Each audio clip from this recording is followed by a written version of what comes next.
Hello everyone, welcome to another Life and Student Ministry video post. I'm Tim Schmoyer, the author here at Life and Student Ministry, and today I'm going to talk a little bit about what we talked about last week about why body language is important. This week I'm going to give you some practical ways how you can improve your body language in your communication with teenagers and people in general, but especially when we're trying to talk with teenagers. Body language is, as we talked about last week, is 55% more important than anything else that we do rather than the words we speak. That's only accounts for 7% of communication, if you remember from last week. So body language equals 55%. It's huge. Give you some practical ideas. But first of all, just let you all know that there's no youth ministry talk, live YM talk this Friday. I'm going to be at Planet Wisdom with a bunch of my teenagers here from my ministry. So I'm not going to be around, but we'll resume. Well, I forget when we're resuming. You can check out the schedule. It's at here at timschmoyer.com. Click at the top. You see that live YM talk right there at the very top in the black, just YM talk. Click on that. Gives you a schedule of what's coming up and what we're talking about and who's going to be there, and as well as links to past episodes and talks and conversations we've had that you can listen to those recordings as well if you want there.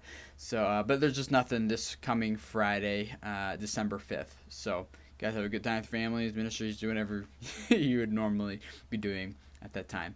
I'm going to give away a book here in a second, but first of all, let's talk about nonverbal communication and body language.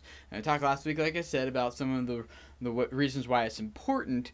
Let me give you some 6 ideas today for how you can maybe improve your body language. The first one is be conscious about not just crossing your arms or your legs all the time when you talk. This kind of comes across unintentionally, but it does kind of subconscious. It comes across as being like kind of defensive or guarded. You know, you just stand here or you're talking with a teenager with your arms crossed. And the same for your legs. You know, if you're kind of have your legs crossed, especially your arms crossed, you kind of feel like it kind of gives that impression that you're closed and don't really want anyone getting close to you or anything. So try to keep your arms uncrossed and your legs uncrossed too, and your hands open while you talk with them. So number 1, don't cross your arms or your legs. Number 2, make eye contact with them, but don't stare at them. You know, if you're standing in a group of teenagers, make eye contact directly with each of the kids standing there.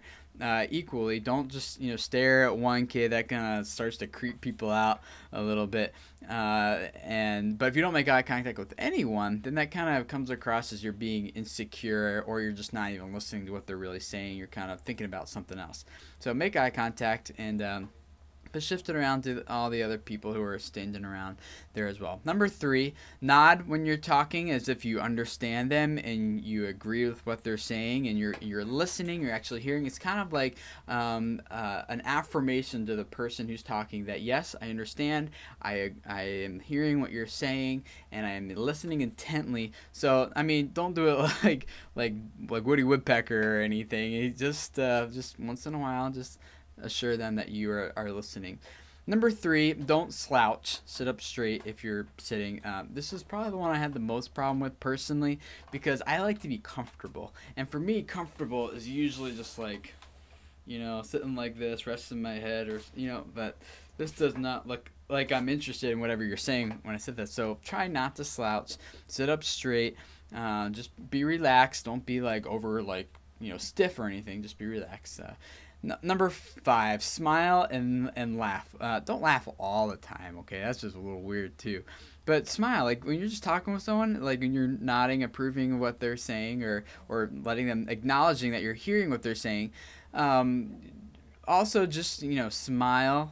It just kind of breaks down ice and barriers, and makes you appear as if you're very friendly. When you're introduced to someone, have a big smile on your face. Hey, we are so glad you're here at our ministry. It's so great to see you. My name's Tim. What's your name? Have this big smile on your face. Don't keep it plastered there. Again, that kind of comes across as just being fake and insecure if you're just like the whole time. Okay, but smile genuinely, especially when you first meet someone. And then last, number 6, mirror them. We kind of tend to subconsciously do this anyway. If someone kind of, starts to, scratch their face, maybe sometimes we scratch our face. We know that yawning is very contagious. Someone yawns, we tend to yawn. But so maybe you can try to do some proactive mirroring. Is that a word, mirroring? I already say that with them as well. So, for example, if they lean forward, you lean forward a bit. If they hold their hands on their thighs or on their legs or something, you can do the same thing. Again, don't react instantly and do it immediately to them as if it's like a one-for-one mirror. Again, that'll just creep people out, and just it'll be very, very weird if you just start imitating everything they do, you know. But just try to, you know, it's a kind of subconsciously breaks down walls again, and when you're talking with someone, maybe you'll notice how that just kind of naturally happens anyway. But just be a little proactive maybe about doing that as well. So those are some 6 ways to improve your body language with teenagers. Those are not all my own. A lot of them came from Positivity blog, so I appreciate all the content that they're putting out there. And so that's where I got this list and this content from. So thanks for them for that good stuff. All right, let me give away this book. This is a book called Starting to Where God Wants You to Be, and it's by Doug Fields and Brett Eastman, and it's 6 small group sessions for your starting your life together in a small group.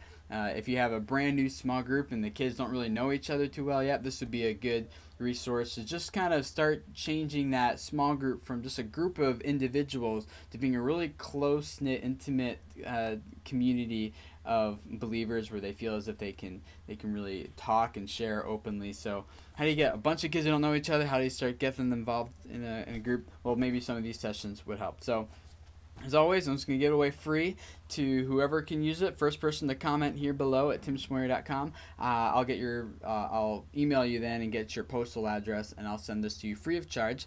As always, thanks to teenlifeministries.com, who are supplying the free shipping for all this stuff. And check them out, teenlifeministries.com. Lots of great content and resources and stuff for lessons and training and youth ministry. These guys have been doing this for decades. Just lots of great stuff there at teenlifeministries.com. So that's what we got for this week. Look forward to being with you guys again next week with another Life and Student Ministry training video. And I hope you guys all have a blessed week working with teenagers. I'll talk to you soon. Bye.